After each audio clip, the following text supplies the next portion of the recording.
Yéhezkel, chapitre 19. Et toi, élève un chant funèbre sur les princes d'Israël. Tu diras, ta mère, qui était-elle? Une lionne.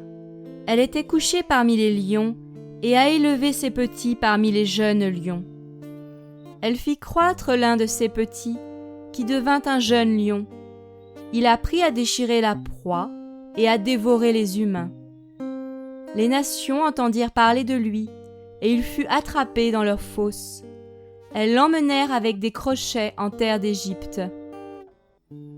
Lorsqu'elle vit que son attente, que son espérance s'évanouissait, elle prit un de ses petits et en fit un jeune lion. Il marcha parmi les lions et devint un jeune lion.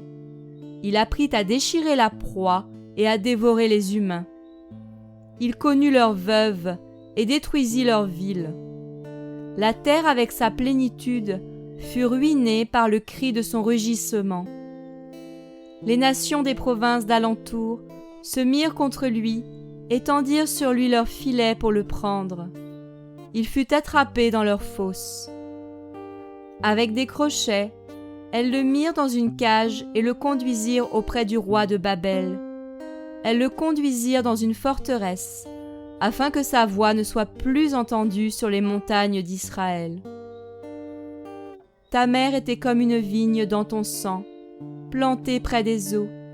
Elle portait du fruit et était pleine de branches, grâce à l'abondance des eaux. Elle avait de puissantes branches pour des cèdres de dominateurs. Par sa taille, elle atteignait jusqu'aux branches touffues. Elle était visible par sa hauteur et par la multitude de ses branches. Mais elle a été arrachée avec fureur et jetée par terre. Le vent d'Orient a desséché son fruit. Ses puissantes branches ont été arrachées et se sont desséchées. Le feu les a dévorées. Maintenant, elle est plantée dans le désert, dans une terre sèche et aride.